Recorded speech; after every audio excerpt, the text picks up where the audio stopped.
Welcome to Letters to Louie with Abbey, Algiers. Welcome, Abbey. Thank you, Sally. We're recording another segment of Letters to Louie that your father had started many years ago. And we're in the new year here, 2023. And the piece you chose was written quite a while ago to his friend, but it spoke about friendships and patients even that were still his friends, and being able to see what was happening in them medically as well as psychologically. So I think this is a really good piece to reflect on and starting out our new year. So if you'd like to start with that, and then we can discuss it. Sure. Great. Thank you.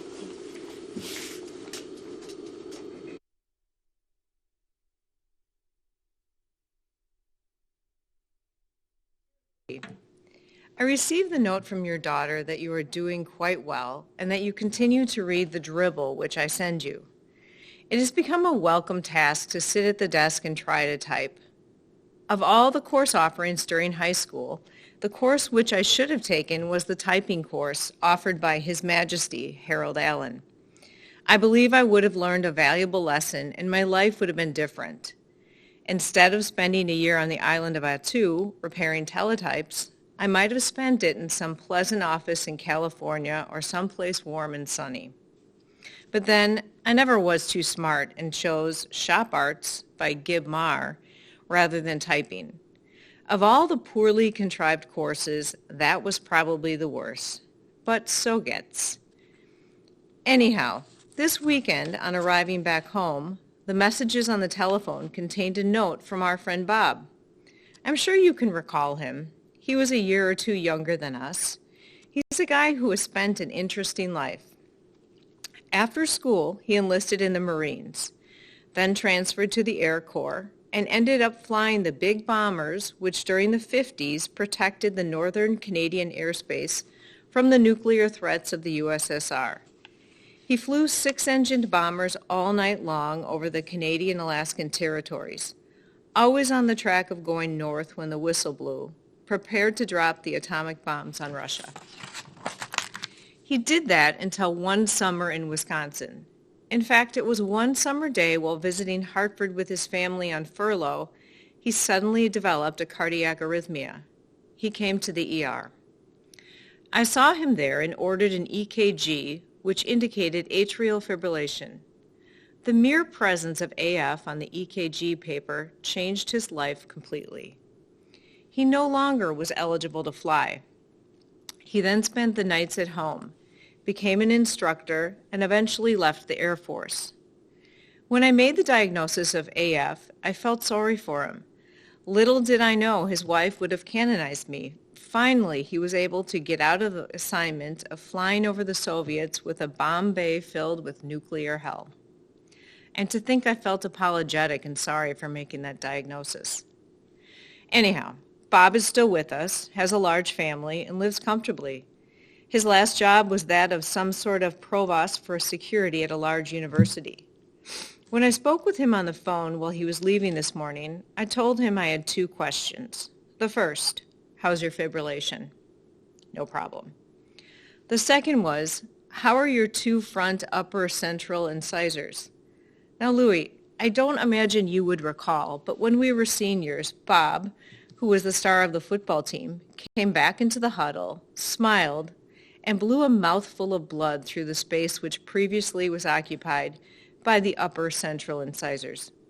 The absence was noticeable, and his mother was unimpressed the next morning at breakfast. Today, Bob clicked his teeth together and said the replacements continued to function very well. You know, Louie, I, for many years, was in a position to watch life's progression of many of our friends and classmates. I was able to work through the problems of families and friends and watch the natural history of many Wisconsin diseases. Cirrhosis and alcoholic neuropathy, auto accidents, miscarriages, mental health issues, and despondency did not pass our class. And I was in a position to know the present, and past natural history of the diseases. Family issues became predictable. One of our classmates had a family history of congenital Huntington's disease, which caused most of the boys in the family to fall off the roof because of incoordination. The emotional family alcoholic dominance did cause profound depression in one of the most popular girls' families, and another classmate died on the railroad tracks the night he didn't make it across the Colgate intersection. And who would have thought that one of our classmates would, for 2 years, treat his cancer of the rectum with increasing doses of hydrogen peroxide and water? Such nonsense.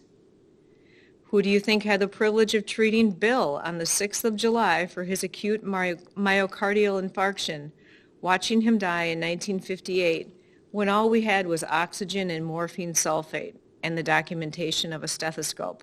My God, it was primitive. And yet another friend from the football team was a patient who finally gave up cigarettes after the pulmonary nodule flared into the invasive predicted tumor. And then there was our skinny friend on the team who developed diabetes when he gained 150 pounds, ending up at 285 and in ketoacidosis. Who would have thought that our smartest friend would develop progressive Parkinson's dementia, and that good-looking Barb would spend many years of her life in widowhood after losing her husband to CLL, now a treatable disease? Ja, Louie, so geht's im Leben. That's how life works. And tomorrow, if it doesn't rain, I am again going to play 9 and score again in the mid-40s. I do dream. Keep the faith, my friend. Fraternally, Jim.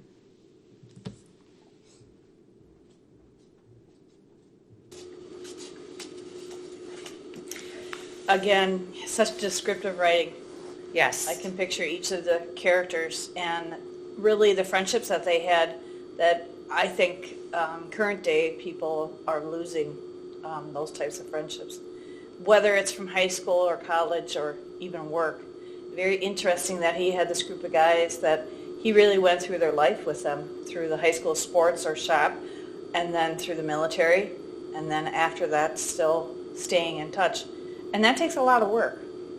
It does. And, you know, how often do people get the opportunity to just, like, see how one's life unfolds? And in his role as a physician, he saw that in a lot of his patients. He could see what was ailing them, what their lifestyle was doing to contribute to their health, Yep. how it might have started in the family. Right. He kind of knew the whole picture, which was an interesting Yes. perspective. And being a community doctor by living here and Right. seeing the family and seeing the diseases that were hereditary and handed through the children and into the grandchildren. Very interesting perspective to have that, I mean, just eye on our community. Right, and he did that all the time. He and my mom would just, you know, they knew the history of everyone and Yeah. would just kind of make observations and just, because they were there the whole time. So And I really think it's so interesting. important he documented that. Yes, definitely. I'm not sure exactly what started his thought process on that, but good for him, because this is so important, I think, to not only my generation, but your generation and the future ones coming up. Totally, just kind of putting together our lives and realizing that, you know, the moves that we make, where we come from, what we do for our health, what we do for our mental health, it all adds to the big picture.